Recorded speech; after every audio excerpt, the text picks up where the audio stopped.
Hello everyone, welcome to SK tech. आज हम decker algorithm के बारे में पढ़ने वाले हैं। देखिए, डेकर एल्गोरिथम बहुत इजी है। तो सबसे पहले हम इसका डेफिनेशन देख लेते हैं।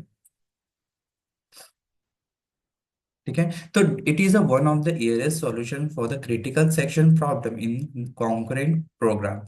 देखिए, सबसे पहले हम समझते हैं ये बोलना क्या चाहता है।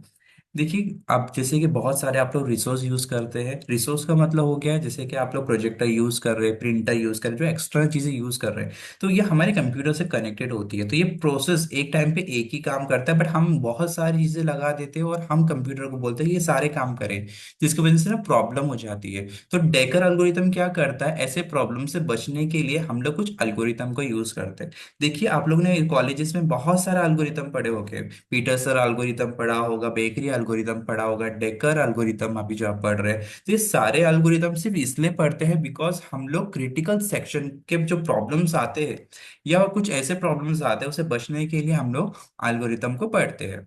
तो सबसे अभी मैं आपको जो डेकर एल्गोरिथम पढ़ा रहा हूँ, ये क्या काम करता है, क्रिटिकल सेक्शन। अब क्रिटिकल सेक्शन क्या होता है, जब भी आपका जो प्रोसेस होता है वो एक लूप में जाता है। देखिए, ऑलरेडी आप लोगों ने बहुत सारे लूप पढ़े होंगे, for loop, while loop, do loop. ठीक है, डू वाइल लूप। तो जब हमारा लूप में चला जाता है तो वो प्रोसेस कितने बार एग्जीक्यूट करता है, कि बहुत ज्यादा प्रोसेस को साथ में नहीं लेके जाना चाहिए, नहीं तो इससे प्रॉब्लम हो सकता है। तो ये चीजें क्रिटिकल सेक्शन में जब जाती है तो ये चेक करता है और उसका प्रॉब्लम को सॉल्व करता है। Next, ensure that the only one process enter the critical section. और इसी का काम होता है कि एक टाइम पे एक ही प्रोसेस जाना चाहिए। जब तक वो प्रोसेस हटती नहीं, जब तक दूसरी प्रोसेस नहीं आना चाहिए। और इसी को हम लोग क्या बोलते हैं, हम लोग प्रिवेंट करते हैं रेस कंडीशन। अब रेस कंडीशन क्या है वो बता रहा हूँ मैं यहाँ पर। जो प्रॉब्लम्स आ रही है, एक साथ दो प्रोसेस आ गई तो दोनों प्रोसेस का काम तो अलग अलग है। तो ये कैसे काम करेगा, कंप्यूटर या हमारा सिस्टम कंफ्यूज हो जाएगा। तो ये सब चीजें को रोकने के लिए प्रिवेंट करता है। ठीक है। अब एकदम इजीली एग्जांपल मैं दूंगा, जैसे कि आप लोगों ने यहाँ पर डू लगा दिया, ठीक है, डू वाइल लूप यूज किया है। तो जैसे ही हमारा क्रिटिकल सेक्शन में जाएगा, जो भी मतलब एक्स की वैल्यू होगी, ठीक है। तो ये जब इसमें जाएगा, जब तक वो यहाँ पर रहेगा, जब तक वो रहेगा, जैसे ही उसका टाइम एग्जिट होगा, वो चला जाएगा और रिमाइंड करेगा दूसरे सेक्शन को। ठीक है, जैसे कि मैंने दो एक्स लिए हैं, एक एक्स 1 लिया है और एक्स 2 लिया है। तो एक्स 1 इसमें क्रिटिकल सेक्शन में चला गया, तो एक्स 2 वेट करेगा। और जैसे ही ये खत्म हो जाएगा तो उसको रिमाइंड करेगा कि ये खत्म हो चुका है, अब तुम्हारी बारी। अब इसको एक प्रोग्राम के थ्रू समझते हैं। देखिए, मैंने यहाँ पर दो प्रिंट यूज किए हैं और यहाँ पर मैंने इफ एल्स का यूज किया है, ठीक है। और मैंने यहाँ पर बोला है कि P1 in CS, मतलब प्रोसेस 1 CS और प्रोसेस 2 इन CS।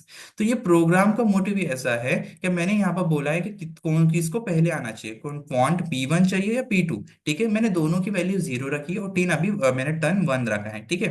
तो जैसे ही मैं P1 फंक्शन को कॉल करूंगा, वो चेक करेगा यहाँ पर वाइल के अंदर। और जैसे ही वो चेक करेगा, वो अंदर एग्जीक्यूट करेगा और चेक करेगा यहाँ पर वैल्यूज है या नहीं है। रहेगी तो वो P1 प्रोसेस को एग्जीक्यूट करेगा, नहीं तो P2 को एग्जीक्यूट करेगा। बट यहाँ पर हमारी प्रोसेस P1 एग्जीक्यूट होगी और उसके बाद वो किसको कॉल करेंगे, जैसे ही एग्जिट हो जाएगा वैसे P2 एग्जीक्यूट हो गया। ठीक है, देखो यहाँ पर P1 एंड P2 को मैंने यहाँ फंक्शन के थ्रू कॉल किया है। P1 फिर यहाँ पर कॉल करेगा, P2 यहाँ सेकेंड वाले को कॉल करेगा, ये देखो ये रहा। तो जैसे हमारा आउटपुट P1 in CS और P2 in CS, जैसे कि पहला प्रोसेस है उसके बाद सेकंड प्रोसेस। इसको और इजी एग्जांपल के थ्रू हम बात करेंगे। दो फ्रेंड्स हैं यहाँ पर, ठीक है। अभी एक फ्रेंड बोल रहा है कि मुझे वॉशरूम आई है और सेकंड वाले को भी वॉशरूम आई है। पर यहाँ पर डेकोर एल्गोरिथम क्या करेगा, जिसको पहले प्रोसेस की जरूरत है या जिसको पहले नीड है, ओके, या जो पहले उसने कहा था कि मुझे जाना है, तो वो उसी को ही भेजेगा। ठीक है। और दूसरा वाला क्या होगा, यहाँ पर वेट करेगा क्या, भाई जब तक मैं आता नहीं जब तक तू यहाँ पर वेट कर। ठीक है, तो ये क्या करेंगे, यहाँ पर वेट करेगा और जैसे ही वो प्रोसेस खत्म हो जाएगी, एग्जिट कर लेगी, तो सेकंड वाला क्या करेगा, एंटर करेगा। ठीक है, तो इससे क्या हो रहा है, हमारा प्रिवेंट हो रहा है, रेस कंडीशन से हम बच रहे हैं। ठीक है। और यही चीजें मेरे को यहाँ पर समझानी थी आपको। आई होप आपको चीज समझ में आई होगी। Please like share and subscribe to my channel. Thank you.